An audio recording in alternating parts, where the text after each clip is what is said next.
3월 22일 공동체 예배에 오신 여러분을 환영합니다. 이 시간에 잠시 하나님 앞에 침묵으로 나가시겠습니다.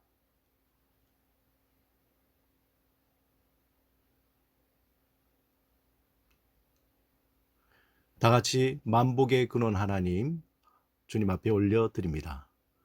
만복의 근원 하나님, 온 백성 찬송 드리고 저 천사여 찬송하세. 찬송 성부 성자 성령 아멘. 이 시간 사도신경으로 우리의 신앙을 고백드립니다. 나는 전능하신 아버지 하나님 천지의 창조주를 믿습니다. 나는 그의 유일하신 아들 우리 주 예수 그리스도를 믿습니다. 그는 성령으로 잉태되어 동정녀 마리아에게서 나시고 본디오 빌라도에게 고난을 받아 십자가에 못 박혀 죽으시고 장사된 지 사흘 만에 죽은 자 가운데서 다시 살아나셨으며 하늘에 오르시어 전능하신 아버지 하나님 우편에 앉아 계시다가 거기로부터 살아있는 자와 죽은 자를 심판하러 오십니다. 나는 성령을 믿으며 거룩한 공교회와 성도의 교제와 죄를 용서받는 것과 몸의 부활과 영생을 믿습니다. 아멘. 이 시간 한 주간 하나님이 주신 은혜에 감사하며 우리의 죄를 하나님께 침묵으로 고백드립니다.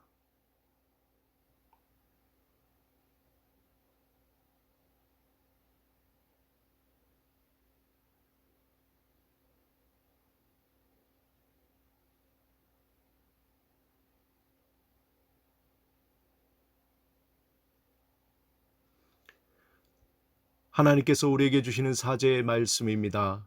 악인은 그의 길을, 불의한 자는 그의 생각을 버리고 하나님께로 돌아오면 그가 긍휼히 여기시고 너그럽게 용서하시리라. 이 시간 고백의 찬양 하나님께 올려드립니다. 나 이제 왔으니 내 집을 찾아 주여 나를 받으사 맞아 주소서. 나 이제 왔으니 내 집을 찾아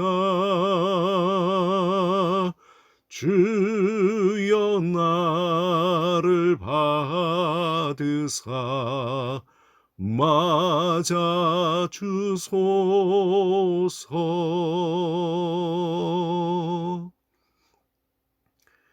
이 시간 우리 교회 공동체 기도로 다 같이 기도드리겠습니다. 다 같이 기도드립니다. 우리를 잠잠히 사랑하시는 하나님, 이 시간 우리의 예배를 받으시고 아버지께 구하는 우리의 간절한 기도를 들어주소서. 하나님, 우리를 있는 그 모습 그대로 사랑하시며 절대 포기하지 않으시고 날마다 더 깊이 사랑해 주시는 그 사랑의 힘으로 이 땅을 살게 하소서. 주님, 우리의 사랑이 표면적인 사랑이 아닌 깊이 스며든 사랑이 되도록 하소서. 주님을 더욱 깊이 알며 더 깊이 사랑하여 흔들리지 않는 믿음의 삶을 살게 하소서. 하나님, 코로나19로 인해 고통받는 작은 교회들을 위해 기도합니다. 현실적인 어려움으로 힘들어하는 교회와 교역자들에게 도움의 손길이 전달되게 하소서. 주님, 코로나19로 경제적인 어려움으로 깊은 시름 속에 있는 분들에게 고통과 위기를 이겨낼 수 있도록 실제적이고 구체적인 정책들이 지원될 수 있게 하소서. 하나님, 우리의 가정을 돌보시고 우리의 믿음을 견고하게 하시어 사순절을 보내며 하나님을 향한 갈망함과 겸손함으로 살게 하소서.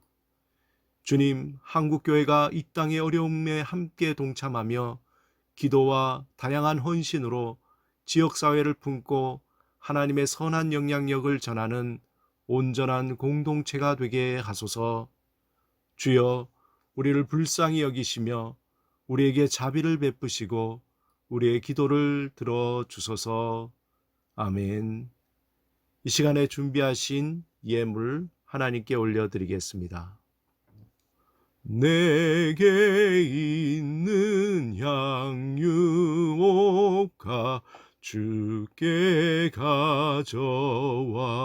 가져와 그 발 위에 입 맞추고 깨뜨립니다.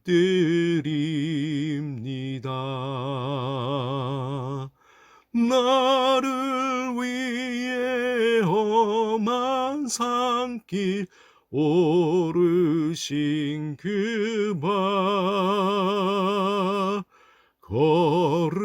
걸음마다 크신 사랑 새겨 놓았네. 다 같이 기도드리겠습니다. 전능하신 하나님, 우리를 사랑하시고 우리를 보호하시는 하나님, 우리와 함께 하시며 우리의 필요를 채우시고 우리를 날마다 보호하시고 이끄시는 하나님, 주님의 그 사랑과 은혜에 감사하여 우리의 삶과 이 예물을 주님 앞에 올려드리오니 주여 받아 주시옵소서. 주님, 우리의 간구에 응답하시고 우리의 고통과 아픔과 슬픔에 함께 하시며 또한 치유와 회복을 허락하여 주시는 하나님, 우리의 모든 것이 되시는 주님 앞에 우리의 모든 것을 의지하며 또한 믿음으로 나아가오니 주님, 우리를 주의 날개 아래 품어주시고 또한 우리를 주님의 그 믿음의 삶으로 이끌어 주셔서 산소망 가운데 온전히 감사하고 신뢰하고 의지하며 살아갈 수 있도록 인도하여 주시옵소서. 감사하되 지극히 작은 것에도 감사하는 우리의 삶이 되게 하여 주옵소서. 감사드리며 예수 그리스도 이름으로 기도드립니다. 아멘. 오늘 하나님께서 우리에게 주시는 말씀은 마태복음 16장 13절에서 18절 말씀 함께 교독하겠습니다. 마태복음 16장 13절에서 18절 말씀 저와 함께 교독하겠습니다. 13절 제가 먼저 읽습니다. 예수께서 빌립보 가이사랴 지방에 이르러 제자들에게 물어 이르시되 사람들이 인자를 누구라 하느냐? 이르되 더러는 세례 요한, 더러는 엘리야, 어떤 이는 예레미야나 선지자 중에 하나라 하나이다. 이르시되 너희는 나를 누구라 하느냐? 시몬 베드로가 대답하여 이르되 주님 그리스도시요 살아계신 하나님의 아들이시니이다. 예수께서 대답하여 이르시되 바요나 시몬아, 내가 복이 있도다. 이를 내게 알게 한 이는 혈육이 아니요 하늘에 계신 내 아버지시니라. 또 내가 내게 이르노니 너는 베드로라. 내가 이 반석 위에 내 교회를 세우리니 음보의 권세가 이기지 못하리라. 아멘. 오늘 우리가 함께 드릴 찬양은 찬송가 91장 슬픈 마음 있는 사람, 우리 같이 1절, 2절, 3절, 4절까지 찬양 드리겠습니다. 슬픈 마음 있는 사람 예수 이름 믿으면 영원토록 변함없는 기쁜 마음 얻으리. 예수의 이름은 세상의 소망이요 예수의 이름은 천국의 기쁨일세.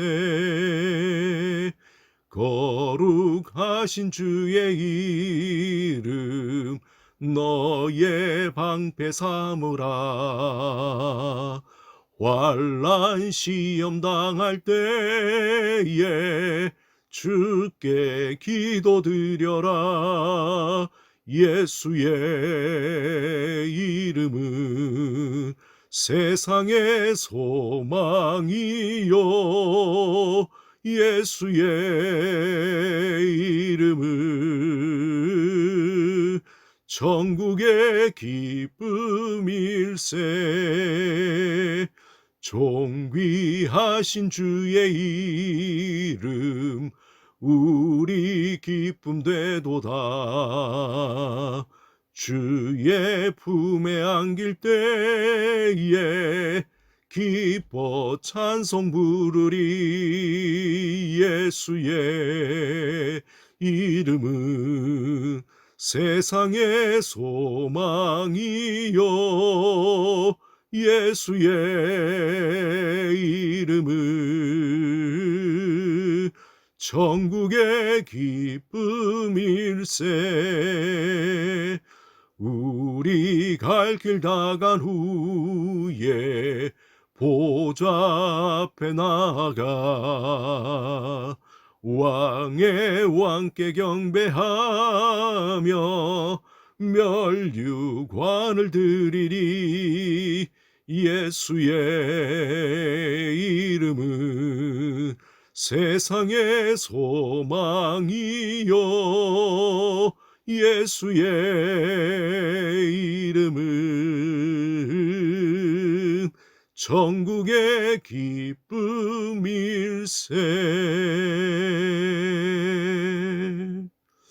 아멘.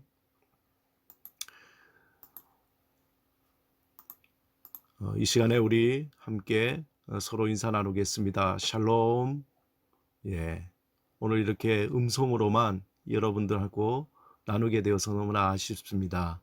여러 가지 개인적인 사정, 또 여러 가지 또 지금 국가적으로 위기 가운데 있어서 이렇게 음성으로만 여러분들을 만나게 되었습니다.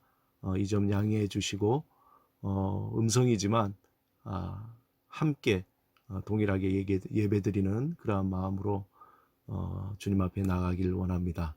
우리 다시 한번 인사 나누겠습니다. 샬롬. 주님의 이름으로 환영합니다. 이 시간 잠시 우리의 가정과 또 지금 코로나19로 인해 고통을 겪는 환자분들, 또 자영업자들, 또한 치료와 관리를 위해 쓰고 있는 의료진들을 위해서 잠시 침묵으로 기도하겠습니다.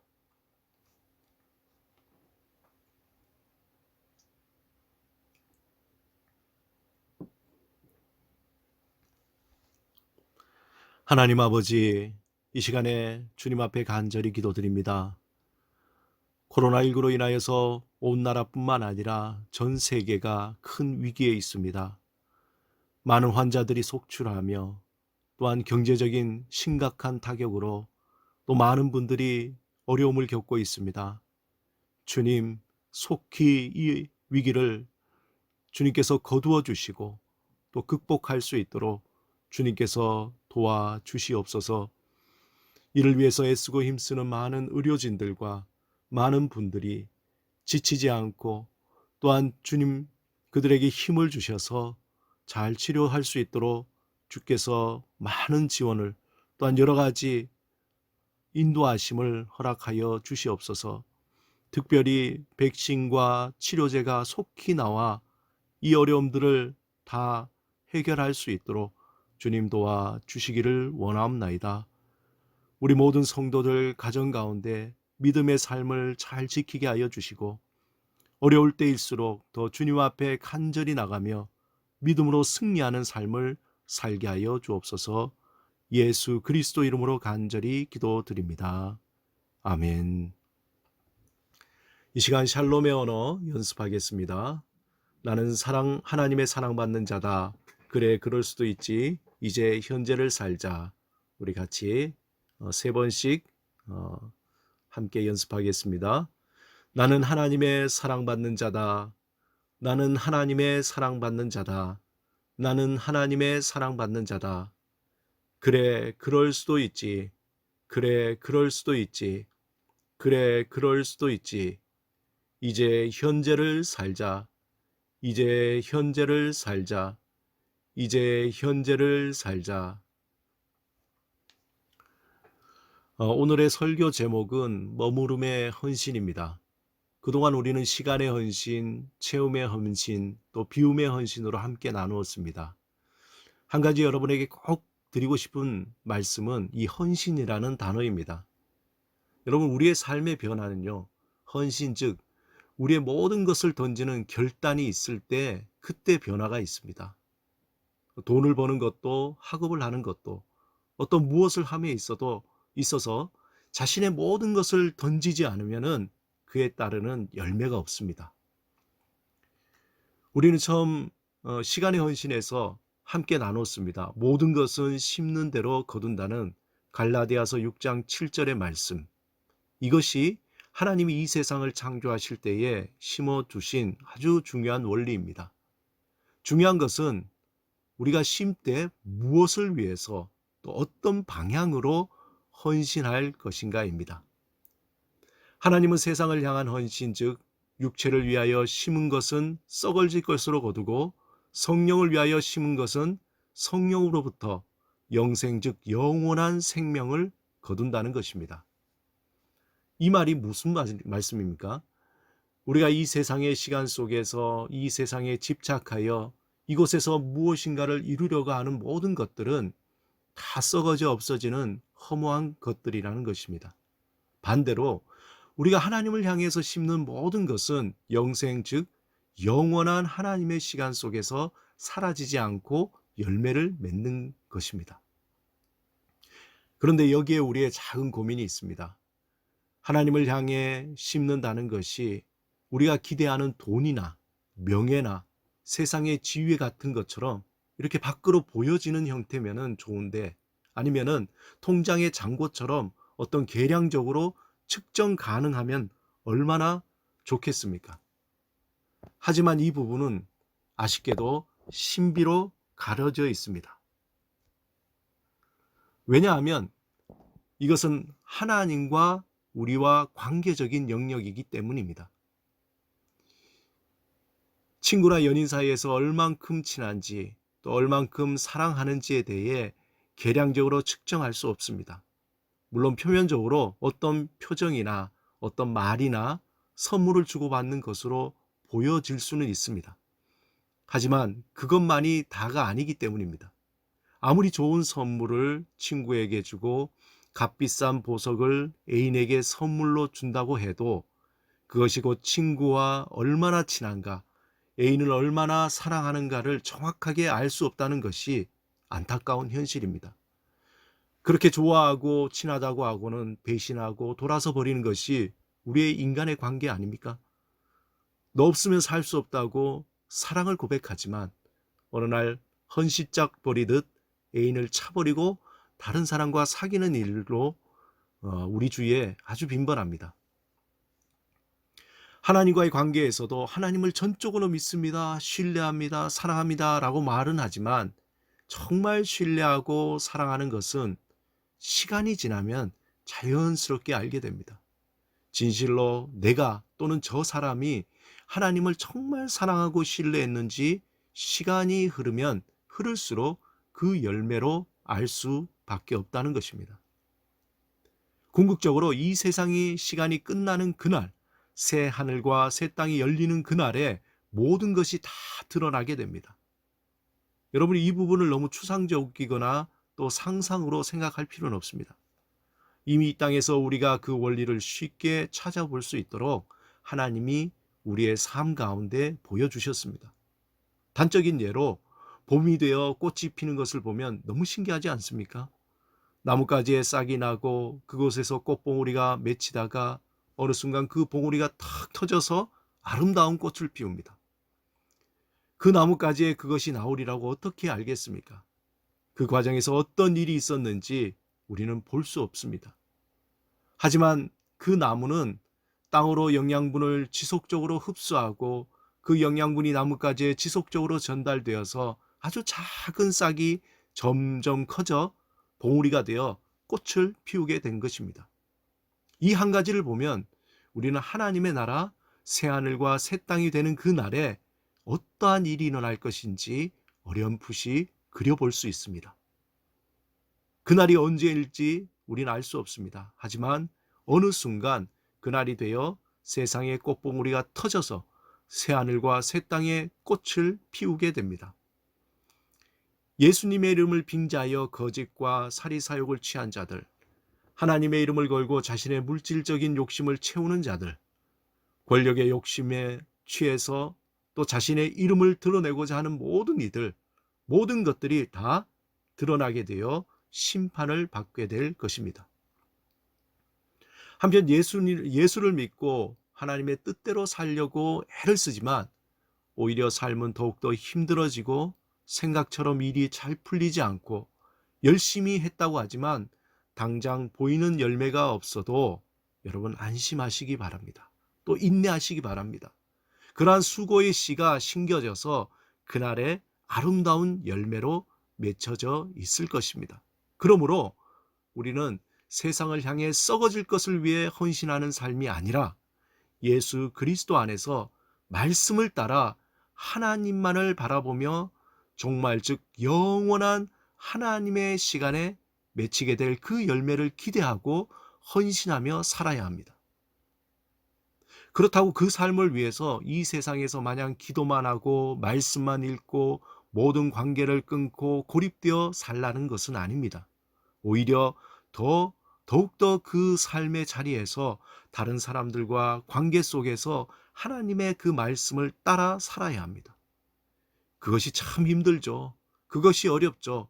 하지만 그것이 우리에게 주신 믿음의 삶, 산 소망을 향한 삶, 영생의 삶이라는 겁니다. 중요한 것은 우리의 마음의 방향, 그 지향입니다. 그렇기 때문에 하나님을 향한 그 방향이 굽어지지 않기 위해서 늘 자신을 살펴보아야 합니다.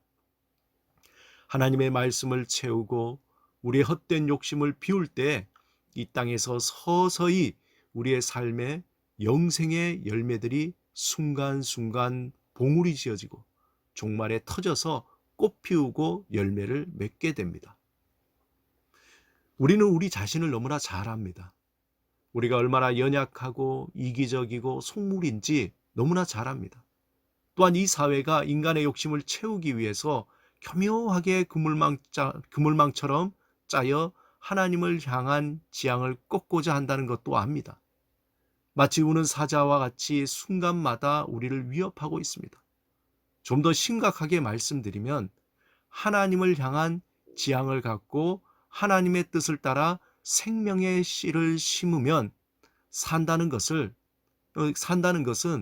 마치 전쟁을 치는 것과도 같이 힘든 일입니다. 그러기에 우리는 신앙의 공동체가 필요합니다.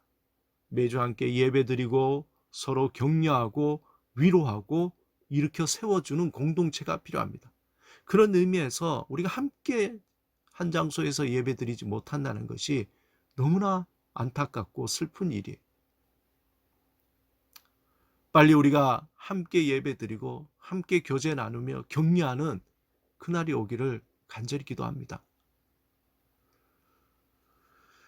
그런 의미에서 제가 여러분을 위해서 시 한 편을 읽어드리겠습니다. 오늘 이번 주 일상 묵상에도 이 시가 있는데 한번 잘 들어보시기 바랍니다. 그는 아무도 나를 사랑하지 않을 때 조용히 나의 창문을 두드리다가 돌아간 사람이었다. 그는 아무도 나를 위해 기도하지 않을 때 묵묵히 무릎을 꿇고 나를 위해 울며 기도하던 사람이었다. 내가 내 더러운 운명의 길가에 서성대다가 드디어 죽음의 순간을 맞이했을 때 그는 가만히 내 곁에 누워 나의 죽음이 된 사람이었다. 아무도 나의 죽음을 씻어주지 않고 뿔뿔이 흩어져 촛불을 끄고 돌아가 버렸을 때 그는 고요히 바다가 되어 나를 씻어준 사람이었다. 아무도 사랑하지 않는 자를 사랑하는, 기다리기 전에 이미 나를 사랑하고 사랑하기 전에 이미 나를 기다린. 정말 좋은 시죠. 이 시는 정호승 씨의 그는이란 제목의 시입니다. 여러분 한번 천천히 이 시를 한번 생각해 보세요. 그 의미를 생각하면서 한번 그 시를 한번 읽어보시기 바랍니다. 제가 다시 한번 읽어볼까요? 그는 아무도 나를 사랑하지 않을 때 조용히 나의 창문을 두드리다 돌아간 사람이었다. 그는 아무도 나를 위해 기도하지 않을 때 묵묵히 무릎을 꿇고 나를 위해 울며 기도하던 사람이었다. 내가 내 더러운 운명의 길가에서 서성대다가 드디어 죽음의 순간을 맞이했을 때 그는 가만히 내 곁에 누워 나의 죽음이 된 사람이었다. 아무도 나의 죽음을 씻어주지 않고 뿔뿔이 흩어져 촛불을 끄고 돌아가 버렸을 때 그는 고요히 바다가 되어 나를 씻어준 사람이었다. 아무도 사랑하지 않는 자를 사랑하는, 기다리기 전에 이미 나를 사랑하고 사랑하기 전에 이미 나를 기다린. 이번엔 석송이라는 분의 가사에 김민식 씨가 곡을 붙인 당신 주님은 이란 복음성을 그 가사를 한번 제가 읽어드리겠습니다. 아무도 말 없는 날에 주님은 말합니다. 아무도 말 않는 날에 주님은 말합니다. 아무도 안 오는 날에 당신은 오십니다. 아무도 보지 않아도 당신은 보십니다. 아무도 웃지 않아도 당신은 웃습니다. 당신은 말씀이며 당신은 실상이며 당신은 친구이며 당신은 평안이며 목마른 가슴 속에 끝없이 솟아나는 사랑의 샘물입니다. 저는 개인적으로 이호승 씨의 시를 읽으면서 당신 주님은 이란 이 복음송이 생각이 났습니다. 이런 생각이 난 이유를 가만히 살펴보면 저의 삶의 경험에 담겨져 있기 때문입니다. 누구나 이런 경험이 있지 않겠습니까? 아무도 나를 사랑하지 않은 것 같을 때, 아무도 나를 위해 기도해 주지 않는 것 같을 때, 그 누구도 죽을 것 같은 나의 삶을 이해하지도 함께하지도 않을 때 누군가 내 마음을 알아주고 내 아픔을 보듬어주며 내 곁에 함께 울어준다면 얼마나 좋을까 하는 바로 그 순간입니다. 정호승 시인의 마음을 다 알 수는 없지만 시를 보면서 우리는 신앙 안에서 자연스럽게 예수님을 떠올릴 수밖에 없습니다. 아무도 안 오는 날, 아무도 보지 않고 웃지 않고 관심을 보여주지 않을 때 우리에게 다가와 친구가 되어준 그분, 예수님, 아무도 사랑하지 않는 자를 사랑하는, 기다리기 전에 이미 나를 사랑하고 사랑하기 전에 이미 나를 기다린 그분 예수님입니다. 오늘 본문에서 예수님은 제자들에게 13절에 이렇게 묻습니다. 사람들이 인자를 누구라 하느냐? 그런데 여러분, 예수님께서 제자들에게 질문하셨던 이 장소가 참 예사스럽지 않습니다. 그 설정이 참 인상이 깊어요. 13절에 예수님과 제자들이 함께한 장소가 거룩한 성전이나 회당이 아닌 가이사랴 빌립보이기 때문입니다. 가이사랴 빌립보는요, 갈릴리 호수에서 북쪽으로 40km 떨어진 곳에 있습니다. 이곳은 헤롯의 아들 빌립에 의해서 아주 재건축된 도시예요. 이스라엘의 최북단이자 요단강이 시작되는 곳에 있습니다.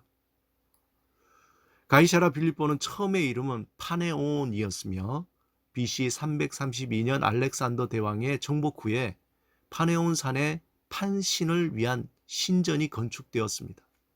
이 판신이라는 것은 그리스 신화에 나오는 숲과 양치기들의 신이에요.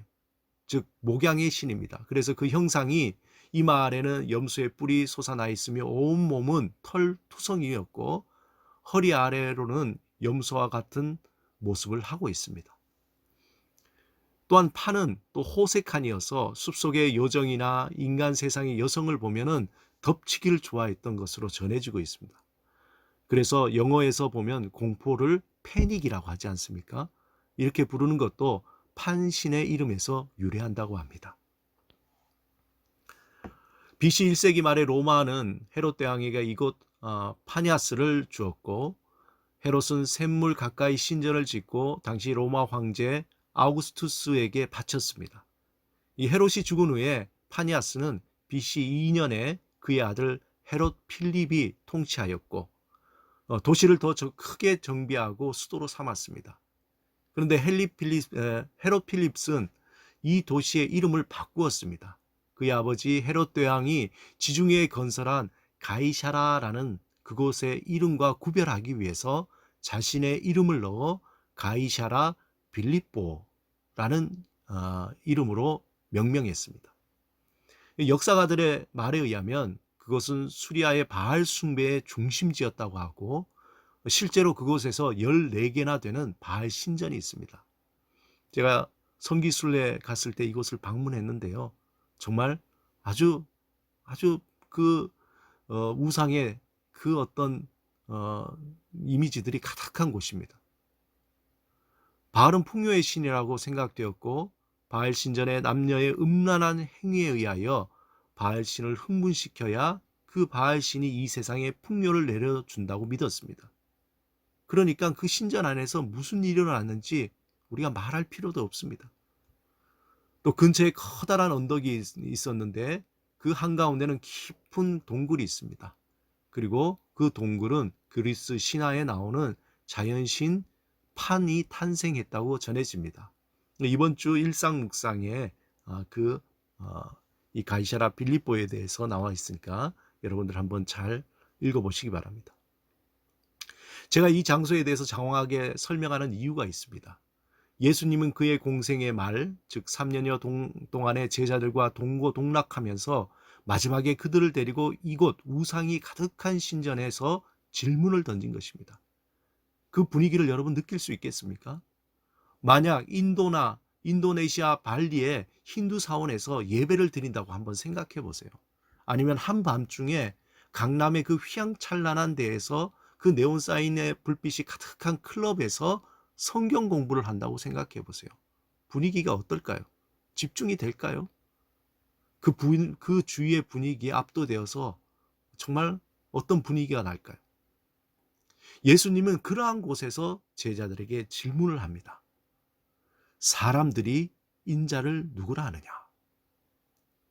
그럼에도 불구하고 그런 삼엄한 어떤 우상이 가득한 분위기 속에 제자들은 매우 객관적으로 자신들이 보고 들은 것을 당당하게 예수님께 보고합니다.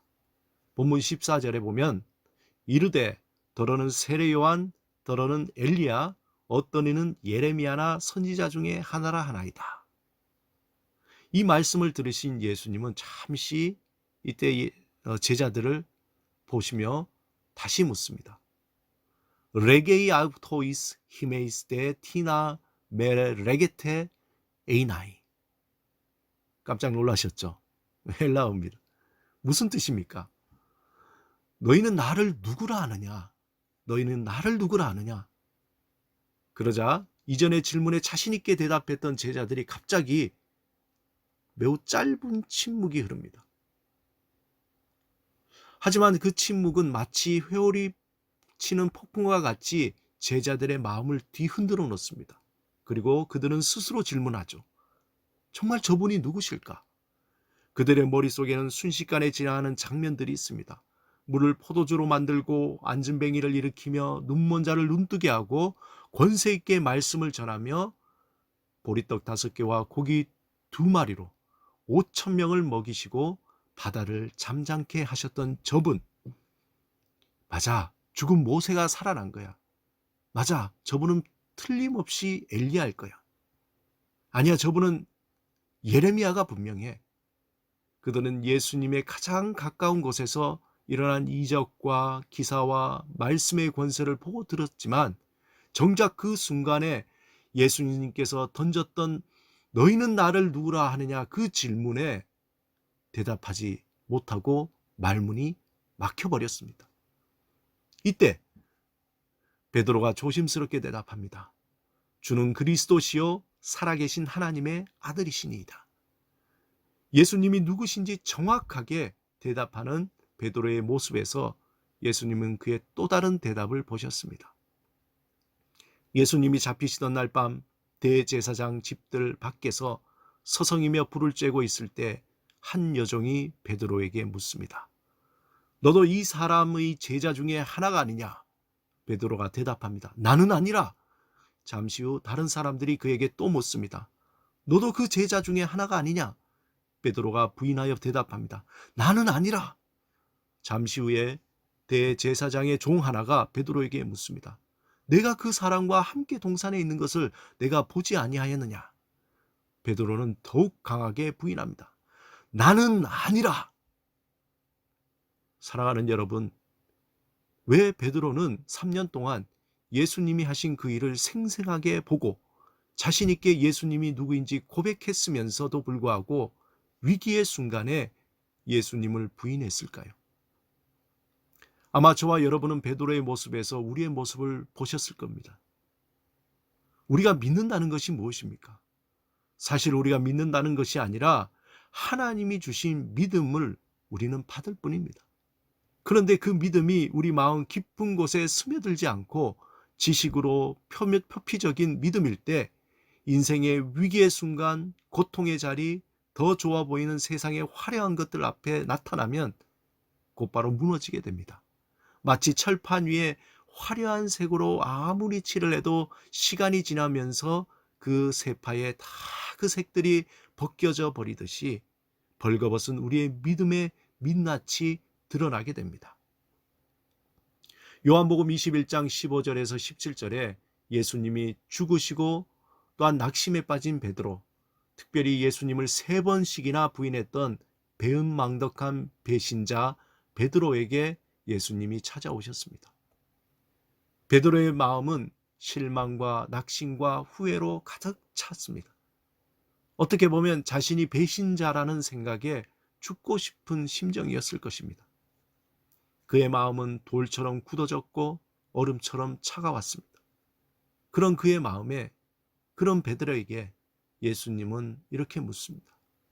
요한의 아들 시몬아, 내가 이 사람들보다 나를 더 사랑하느냐?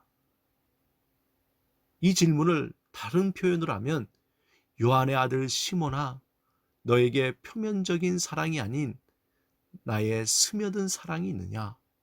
이때 베드로는 대답합니다. 주님, 그러합니다. 내가 주님을 사랑하는 줄 주님께서 아시나이다. 이 말을 다시 풀어서 말한다면, 주님, 제가 주님을 사랑했다는 것은 스며든 사랑이 아니라 표면적인 사람이었습니다. 껍데기뿐인 사랑인 줄 주님이 더 잘 아시지 않습니까?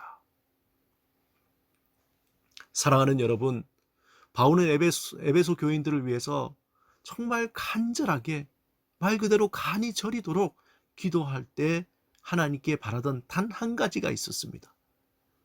그 한 가지를 에베소서 3장 17절 18절에 이렇게 기도합니다.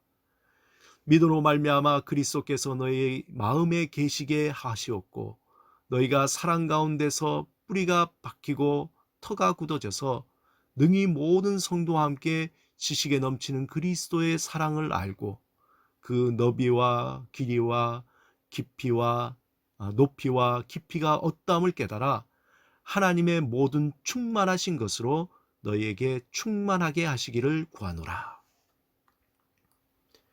바울은 에베소 교인들의 믿음이 단순히 표면적인 믿음이 아닌 예수 그리스도를 사랑하는 그 사랑의 깊이, 그 사랑이 깊이 스며들어 뿌리 깊은 믿음이 되기를 간절히 기도했습니다.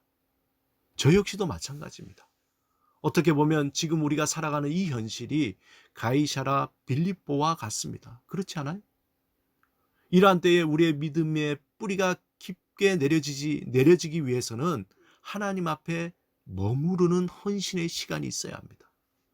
여러분, 단순히 오래 믿었다고 입술로 종교적인 단어를 나열한다고 해서 또 그러한 어떤 형식적인 외적인 것이 있다고 해서 아무도 안 오는 날에 아무도 나를 사랑하지 않을 때 죽을 것만 같은 외로움이 다가왔을 때 함께 하셔서 내 마음 깊은 곳에 스며드는 예수님의 그 사랑의 흔적이 없다면은 우리는 곧 무너지고 맙니다. 그러므로 우리는 이러한 때에 정말 가이사라 빌립보와 같은 이 상황 속에서 더 필요한 것은 아주 스며든 주님의 사랑, 그 뿌리 깊은 사랑, 그 뿌리 깊은 사랑이 내려지도록 우리는 또한 하나님 앞에 머무르는 헌신이 있어야 합니다. 바울은 갈라디아서 6장 17절에 이렇게 고백합니다. 이후로는 누구든지 나를 괴롭게 하지 말라. 내가 내 몸에 예수의 흔적을 지니고 있노라. 예수님은 우리에게 다가오셔서 동일하게 질문합니다. 너는 나를 누구라 하느냐? 우린 이렇게 대답합니다. 주님, 제가 외로울 때 스며든 당신의 사랑의 흔적을 보니 당신은 나의 진정한 친구입니다. 주님, 내가 죽을 것 같은 고통 속에 있을 때 스며든 당신의 흔적을 보니 당신은 나의 위로자입니다. 주님, 아무도 나의 말을 들어주지 않을 때 스며든 당신의 흔적을 보니 당신은 나의 포근한 품입니다. 사랑하는 여러분, 주님이 당신에게 어떤 분이십니까? 주님은 당신에게 어떤 분이십니까? 하나님은 여러분이 어떤 상황이든지 어떤 자리에 있든지 그곳에 머무르시며 함께 아파하며 함께 울며 함께 즐거워하기를 원하십니다. 우리가 그리스도의 사랑의 너비와 길이와 높이와 깊이를 알면 알수록 더욱 명확하게 예수님이 누구신지 알게 됩니다. 또한 예수님의 모습 속에 내가 누구인지, 삶을 가야 할 이유와 목적과 어떻게 살아야 할지 구체적인 방법이 그때 보이기 시작합니다. 세상의 어머니들은 아이를 낳고 그 아이를 키울 때에 가장 제일 중요한 것은 아이를 위한 깊이 스며든 사랑입니다. 아무리 이전에 어떻게 아이를 키우고 돌볼 것인지에 대한 박사학위를 따도 아이를 위한 사랑이 없으면 절대 그 아이를 제대로 키울 수 없습니다. 여러 가지 세상의 지식과 학문적인 깊이는 알지 몰라도 아이가 정말 필요로 하는 것이 무엇인지 모를 수 있습니다. 아이를 진실로 사랑한다면 그 어머니 깊은 곳에 스며든 사랑, 그 사랑만 있다면 방법은 자연스럽게 나옵니다. 수백, 수천 페이지 되는 육아법을 읽고 독파한다고 어떻게 아이를 키울 것인지 그 방법을 만들어내는 것이 아니라 아이를 향한 깊은 모성애가 구체적이고 창의적인 방법을 만들어내는 것입니다. 아이와 함께 머물러 그 사랑의 교감을 나눌 때 진정한 육아가 되는 것입니다. 문제는 표면적인 사랑이 아닌, 지식적인 사랑이 아닌 진실한 사랑, 그 스며든 사랑입니다. 우리가 머물러서 스며든 사랑입니다. 그 사랑이 없을 때 모든 것이 모호해집니다. 하나님은 우리를 진실로 사랑하시기 때문에 구체적인 방법으로 자신이 인간이 되어 이 땅에 오시고 십자가에 죽으시고 부활하셨습니다. 만약 누군가를 또 무엇인가를 사랑한다면 그 방법은 자연스럽게 매우 구체적으로 떠오르게 됩니다. 문제는 우리에게 그런 스며든 사랑이 없기에, 또한 그런 스며든 사랑이 만들어지기 위한 머무르는 시간, 그 헌신이 없기 때문에 우리는 항상 모호한 태도를 갖게 되는 것입니다. 사랑하는 여러분, 그리스도의 사랑 안에 머무시기를 간절히 소망하시길 바랍니다. 날마다 그 사랑이 어떠한가 사모하며 믿음으로 그리스도의 사랑을 내 삶에 스며들도록 하나님을 향해 삶을 열어드려야 합니다. 우리의 사랑이 철판 위에 겹치라는 사랑이 아닌 깊이 삶 속에 스며든 사랑인지 살아가면 살아갈수록 이제 드러나게 될 것입니다. 겉은 알이 꽉 찬 열매 같지만 실제 알고 보면 안이 텅 비어있는 껍질만 화려할 수 있습니다. 역사의 종말이 가까이 오면 올수록 알곡과 가락지는 자연스럽게 드러납니다. 처음엔 어느 것인지 알곡과 가라지인지 알지 못하지만 시간이 지날수록 가라지는 그 모습을 드러내기 시작합니다. 개인의 삶에도 마찬가지입니다. 그가 무엇을 지향하며 살아왔는지 시간이 지나면 지날수록 그 열매로 드러나게 됩니다. 그것은 숨기고 싶지만 숨길 수 없습니다. 그 삶이 그리스도의 사랑 안에서 머무르면 살아온 삶인지, 그 머물러 오면서 살아온 삶인지 아닌지 삶의 고난에 부딪힐 때에 진정 드러나게 됩니다. 그리스도의 사랑 안에 뿌리가 박힌 삶은 흔들리지 않습니다. 하지만 뿌리가 없거나 약한 삶은 이내 흔들려 뽑히게 됩니다. 겉으로 드러난 내 신앙의 모습보다 지금 내 마음속 깊은 곳의 방향이 어디로 향하고 있는지 중요합니다. 또한 그리스도의 사랑 안에 머무르면서 그 머무르는 헌신으로 내 마음이 어디로 향해 있는지 늘 점검하며 날마다 그리스도의 사랑 안에 사랑이 스며들도록 간절히 사모하고 몸부림치는 저와 여러분이 되시기를 주님의 이름으로 축원드립니다. 함께 기도 드리시겠습니다. 사랑하는 하나님, 우리 안에 주님의 그 스며든 사랑이 있게 하여 주옵소서. 우리 안에 주님의 그 진정한 사랑이 스며들도록 머무르는 헌신이 있게 하여 주옵소서. 그리하여서 삶의 위기와 고난 가운데도 흔들리지 않도록 주님 우리를 붙들어 주시옵시고 우리를 이끌어 주옵소서. 우리는 너무나 연약하고 깨어지기 쉽습니다. 주여, 우리를 아시오니 우리를 주님의 날개 아래 품어주시고 주의 오른팔로 붙들어 주셔서 견고하게 흔들리지 않도록 우리의 믿음의 삶을 주님 이끌어 주옵소서. 예수 그리스도 이름으로 기도드립니다. 아멘. 예, 오늘 파송 찬양은 우리가 생략을 하고 이 시간에 파송 결단하도록 하겠습니다. 사랑하는 성도 여러분, 하나님이 우리를 향해 원하시는 삶은 지금 여기에서 임하시는 하나님을 바라보며 어떤 상황에도 불구하고 감사와 찬양의 신앙을 가지는 것입니다.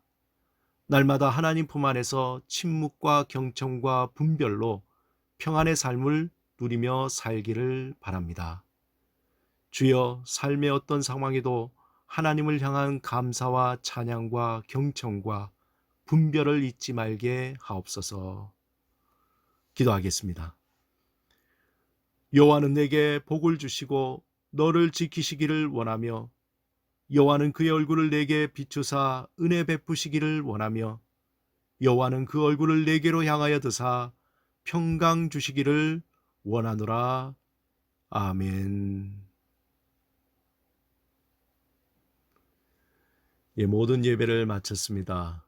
정말 아쉽지만 우리가 음성으로 오늘 함께 했습니다. 한 주간 동안 여러분들 삶 가운데 주님의 은혜가 늘 함께 하기를 원합니다. 여러분들 특별히 한 가지 중요한 광고는 이번 주 3월 28일 토요일 날 여러분 잘 아시는 이원영 집사님, 또 우리 새 신부가 되실 장은영 결혼 예식이 있습니다. 기독교 연합회관 연합 웨딩홀 3층 그레이스홀에서 있습니다. 여러분 기도해 주시고 또 할 수 있으면 참여하셔서 축복해 주시면 너무나 감사하겠습니다. 얼마나 기쁜 일인지 모릅니다. 여러분들 꼭 기억해 주시면 감사하겠습니다. 또 한 주간 동안 주님의 그 은혜 가운데 늘 주님의 그 사랑 가운데 힘있게 담대하게 또 여러 가지 어려움을 극복하고 이겨내시는 여러분 되시기를 주님의 이름으로 축원합니다. 네, 한 가지 광고 빠뜨렸는데요. 우리 코로나19 사태로 우리 공동체 안에도 많은 어려움이 있는 분들이 있지만 또 대구 경북 지역에 있는 또 우리 교단의 작은 교회들이 경제적으로 매우 어려움에 처해 있다는 소식에 우리 교단 총회적으로 모금을 시작했습니다. 우리 교회도 비록 작은 교회이고 또 재정적으로 넉넉한 편은 아니지만 우리 작은 정성을 모아서 모금에 동참하기로 했습니다. 문자를 보낸 대로 우리가 예수 그리스도의 고난에 함께 동참하는 마음으로 3월 공동체 식사 비용 50만 원과 함께 또 우리 성도님들 개인적으로 또 보내주신 또 성금을 모아서 총회 재모금으로 전달하려고 합니다. 여러분들 많은 기도와 또 참여 바라고요. 또 이 헌금은 3월 30일 날 전달하도록 하겠습니다. 참 감사하고 여러분들 계속적인 기도 부탁드립니다.